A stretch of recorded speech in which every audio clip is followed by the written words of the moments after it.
Hey y'all, it's your favorite sexologist coming at you with a hot pot of messy, medical, and mildly illegal drama from beyond the gates.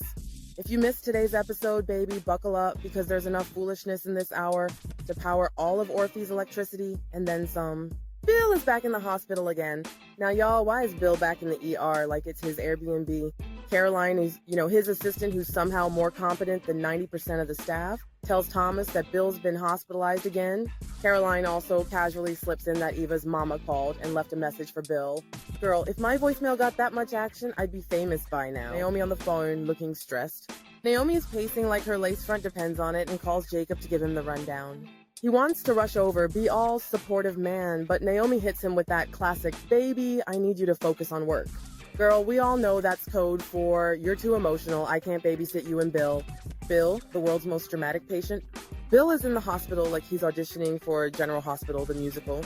He's mad, he's stuck in a bed again. Haley's trying to get him to cooperate, and the doctor forces him to smile. Baby, that smile looked like it came with a cramp. And then she has him do the hands up stroke test. Poor man drops them like they were carrying emotional baggage. They wheel him out, and the support squad, Naomi, Chelsea, and Ashley, greet him like he's Beyonce backstage. Ashley spills the tea that Bill's been trying to bribe the hospital to jump the line on tests. Y'all, we love a generous, corrupt king. Chelsea's mad at Haley for not telling them. Haley, sweet summer child, ends up sobbing in Naomi's arms and blaming herself. Naomi pulls out her therapist voice. It's not your fault, girl. Danny arrives with her usual dose of sass and sparkles, and the way she tells Bill to toe the line was like Nurse Ratched if Nurse Ratched wore designer stilettos. Oh, and don't forget the awkward, we have a baby on the way moment. Haley announcing it like it's a mic drop. Danny's face, priceless. Over at Orphe's, Derek is trying to play peacemaker again and apologizes to Andre about assuming Ashley had moved on. Then the convo turns into CSI Laura edition as they discuss Leslie's escape from justice. Derek's clearly Team Ashley, and we stan a man who picks a side and sticks to it. Eva and Nicole, tearful reunion kinda. Eva answers the door like she's expecting the Grubhub guy, but surprise, it's Nicole and she's come for answers. Why did Eva meet with Laura? Eva says she was helping. Nicole's like, you always helping mess my life up. But then Eva apologizes, and shocker, Nicole actually accepts. Y'all, Eva shed one tear and Nicole left like, I got closure in a storyline today. Kat comes to Leslie's like she's delivering an apology bouquet. Leslie, ever the petty queen, gets tea and tissues like they're in a low-budget Lifetime movie. But Kat ain't sorry, and Leslie calls her an entitled know-it-all. Whew! Not the read of the episode. Then Kat opens the window like a cat burglar mid-convo. Girl is plotting while smiling. Leslie tells her, the only olive branch I want is the one I used to whoop you. And Kat just shrugs and walks out. Unbothered, unshaken, unbothered Barbie activated. Derek spills the tea to Jacob. Derek tells Jacob that Leslie's sniffing around like she's trying to film Dateline. He's worried for Ashley, and Jacob is ready to throw on his investigator trench coat. He just got a tip on Leslie's location and invites Derek to come along. Because what's justice without an audience, right? Leslie meets Thomas and she wants Thomas to be her fixer. Inspired in her words, not mine. She says Kat is obsessed with her. Thomas tells her to lose his number. Leslie laughs. Girl, she thinks this is House of Cards. She says Eva's a good girl, and then immediately calls Thomas her future son-in-law in her head. Y'all, she's delusional. Back at the hospital, Andre drops in for a cute little flirt and gossip session with Ashley. They drag Leslie's name through the mud, and Naomi jumps in like, BTW, I'm suing your firm. Bill laughs, which is low-key adorable, and Naomi grins like she passed a test. Danny rushes in, of course, and Ashley lets her stay since the doctor's coming.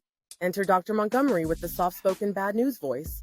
She announces Bill had a small stroke that hit the brainstem, but he'll recover in 6-8 months. Baby, Bill looked ready to walk out today. And what does Bill want? Medicine? Rest? No. He whispers bourbon. Iconic. Denied, but Chelsea pretends to get Bill some water, but really she's chasing Dr. Madison. Girl, she is thirsty. She flirts, stalks her Insta, and finds out the doc's a little insecure about dating a model. Chelsea's like, babe, I'll be your storyline and your trophy. Back in the room, Danny tells Bill to listen to Haley and take the dang pills. Haley gives her a smile that says, thanks, I guess. Chelsea helps her dad sit up while the camera zooms in for a touching moment that somehow still feels like a scene from Succession. Kat commits, breaking and entering. Kat does what Kat does, like crimes. She slips back into Leslie's house through that open window, hides the helmet and gloves in a laundry chest like she's playing Clue Soap Opera Edition, and dips. Then she goes to Orpheus like nothing happened. She updates Jacob with a new theory. Leslie moved the evidence back to her apartment. Jacob likes it. They're scheming like Pinky in the Brain, and I love to see it. Leslie storms into Eva's like, where's the evidence? Ava's like, girl, it's hidden. Leslie starts tearing the place up like a toddler at a toy store. Eva kicks her out, and when she's gone, Eva looks under the bed and gasps, the evidence is gone. Cue dramatic piano music. Ashley and Derek make dinner plans. Ashley and Derek decide to go back to her place for dinner. Look at them playing house. Andre declines the invite because, Danny shows up. They make plans for a real date, but before he can exit stage left, Nicole arrives, and Danny sprints to her like she's late for a hug. Andre acts like he has somewhere to be. Sir, no you don't. Nicole just smirks. She sees everything. Y'all, this episode had strokes, schemes, fake truces, secret evidence, and enough tea to flood Leslie's wig. Kat is always up to something. Bill's playing hospital royalty, and Eva is about 2 lies away from a breakdown. But one thing's for sure, the tea was scalding and I am parched from sipping. Hit that like, comment, and subscribe, and I'll see y'all next time on the wild, messy, fabulous world of Beyond the Gates. Stay shady, soap fam.